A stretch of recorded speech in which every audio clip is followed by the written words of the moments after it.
Even in the simplest dual gauge turnouts in the world, which the majority seem to be, there are two stock rail gaps which in number 6 format are wide and can cause poor running. My Santa Fe, New Mexico yard has 4 of the most complicated, one of which you can see here in operation.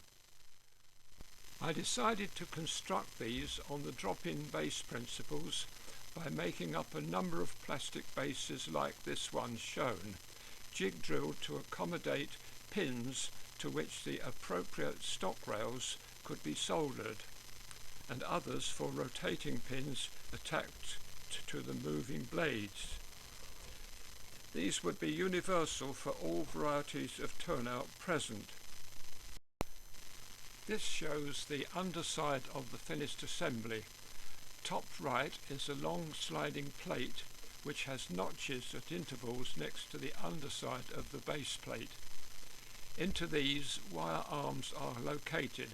These are attached to the vertical rotating pins carrying the blades, which are brazed on for strength. I've included a rough sketch which shows the basic operation. I hope that's clear.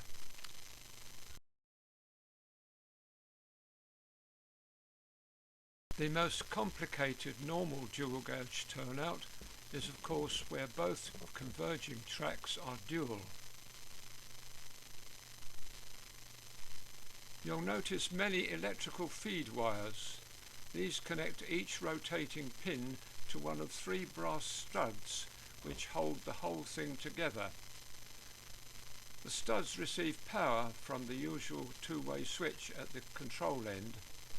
Thus each pin and therefore each blade is always correctly live as required.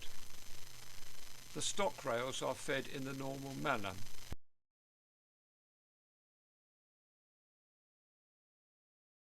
In this demonstration I've used one of my K28 narrow gauge steam outline locos and a standard gauge diesel.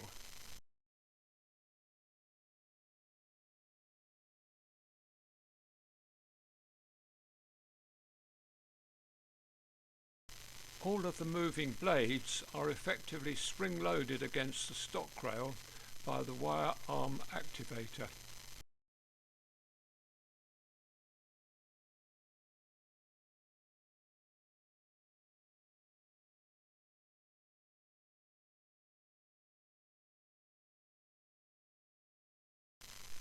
I've never had any problems myself, but it is important to warn others that it's necessary to take great care in cleaning by always wiping the long blades away from the frog.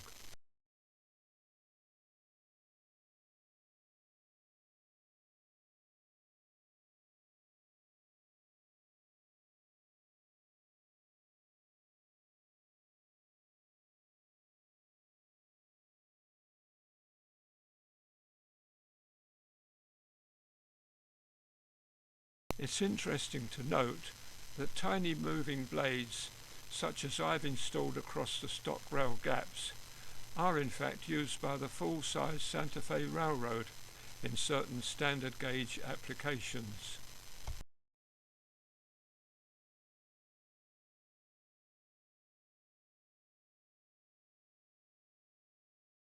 When it comes to slow running, you may notice that the K28 outclasses the diesel. Apart from the track, this is because it has a large motor in the tender connected via a flexible drive to a double reduction gearbox in the loco cab area, producing a huge torque. You do have to be careful you don't open the throttle too quickly. Additionally, the loco picking up from both rails is wired to the tender, and the tender itself picks up too. This is one of the trucks lifted clear of the bench. Hopefully you can make out the phosphor bronze strips contacting the rear of the wheel. These are glued to each corner of the frame and have to make contact with the circuit board, which I must confess is not easy.